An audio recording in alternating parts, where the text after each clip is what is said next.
हमारे ग्रुप का एक नियम था कि हम सब दोस्त रहेंगे, प्यार हमारे बीच नहीं आएगा।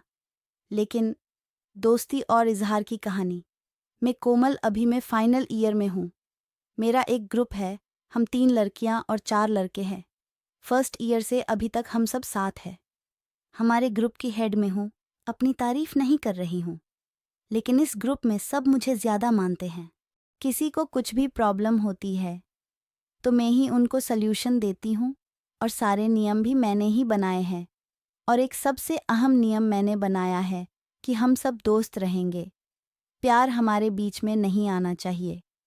No boyfriend girlfriend, only friend. क्योंकि फ्रेंडशिप हमेशा रहती है, प्यार बीच में आते ही जलन और अलग होकर बैठना शुरू हो जाता है। और मैं नहीं चाहती थी कि ऐसा हो। और देखो, 4 साल हो गए हैं हमारी दोस्ती को। मजाल है कोई मेरे नियम को तोड़ दे। किसी को किसी से वैसा वाला प्यार नहीं हुआ। और हम सब बहुत मस्ती करते हैं, एंजॉय करते हैं, खुश रहते हैं। अब मेरा कल बर्थडे है और मुझे पता है कि मेरे सारे दोस्त मुझे कुछ ना कुछ सरप्राइज जरूर देंगे। तो मुझे अभी करण के घर बुलाया है। करण हम सब में सबसे पैसे वाले बाप का बेटा है। पापा का अच्छा घर है और हमें मस्ती करने के लिए बड़ा रूम मिल जाता है। कल मुझे शाम 5 बजे बुलाया है। देखते हैं कि मेरे दोस्त मुझे क्या सरप्राइज देते हैं। मैं 5 बजे करण के घर पहुंची, लेकिन मेरे सारे शैतान दोस्त पहले से ही वहीं थे। बड़ा केक टेबल पर था, रूम में अच्छा डेकोरेशन था। मुझे बहुत स्पेशल फील कराया गया। सबने मुझे कॉम्प्लीमेंट भी दिया कि मैं बहुत अच्छी लग रही हूँ। ब्लैक कलर का गाउन मैंने स्पेशल बर्थडे के लिए लिया था। फिर मैंने केक काटा और बारी बारी सबको खिलाया। मैंने एक टुकड़ा काटा। जैसे ही मैं केक करण के पास ले गई, उसकी आंखें मुझे कुछ अलग लगीं। उसने मुझे सबके सामने लिप पर एक हल्का किस करके आई लव यू बोला। तालियों की आवाज़ रुक गई। मुझे कुछ समझ नहीं आया। उसने एकदम से यह किया तो मुझे गुस्सा आ गया और मैंने उसे ज़ोर से छांटा मार दिया और वहाँ से चली गई।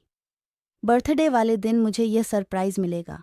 मैंने सोचा नहीं था, मुझे गुस्सा आ रहा था। लेकिन वो मेरा 4 साल पुराना दोस्त था।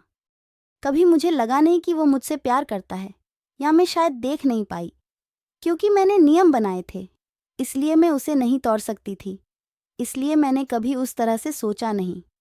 रात को मैंने सुधा को फ़ोन लगाया और उसको पूछा कि तुझे पता था कि वो ऐसा कुछ करने वाला है? सुधा बोली, हाँ, कब से वो तुझे लाइक करता है, पर तेरे नियम की वजह से बेचारा अभी तक चुप था। पता नहीं आज उसमें कहाँ से हिम्मत आ गई। अगले दिन जब कॉलेज गई तब सब बदल गया। मुझे पता था कि जब ऐसा कुछ होता है फिर पहले जैसा नहीं होता। करण अब हमारे साथ में नहीं था और करण के चक्कर में विशाल और सुयश भी कटे रहने लगे। मैंने सोचा कि करण से जाकर एक बार बात करूं, उसको समझाऊं। मैंने करण को लाइब्रेरी में पकड़ा। मुझे देखकर अब मुंह फेर रहा था। मैंने बोला, बाहर चल, मुझे बात करनी है। वो आया और मैंने उसको बोला, क्या हरकत थी वो? करण बोला, मुझे लगा कि तू सॉरी बोलेगी। मैं बोली, सॉरी तू बोल। करण, ओह हेलो, तूने सबके सामने मुझे थप्पड़ मारा है, तो तूने क्या किया? करण बोला, मैंने जो किया वही सच है।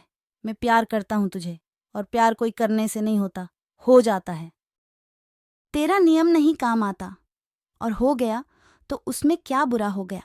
कौन बोलता है कि 2 लवर अच्छे दोस्त नहीं हो सकते? हमने ही तेरी बात मानकर तुझे सर चढ़ा रखा है।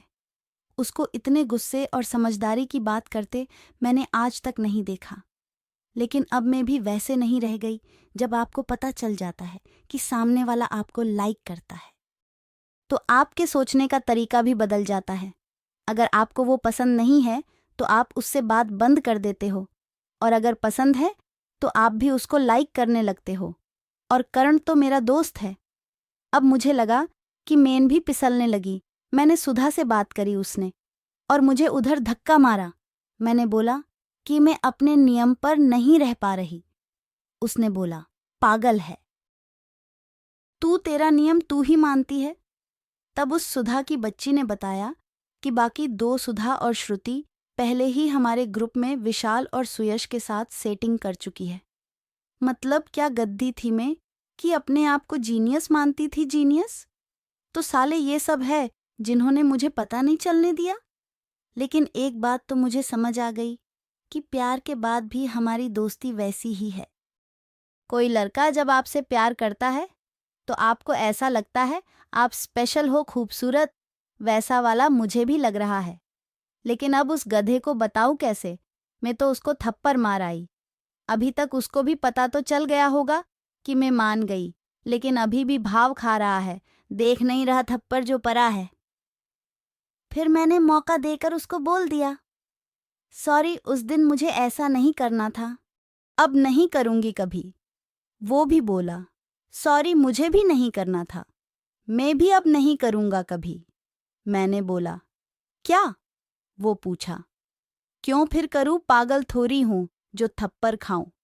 मैंने बोला, अब नहीं पड़ेगा, प्रॉमिस। वो हंसने लगा। तो शुरू हुई मेरी भी लव स्टोरी। आपको कहानी कैसी लगी कमेंट कर हमें ज़रूर बताएं। लाइक करें और चैनल को सब्सक्राइब करें। धन्यवाद।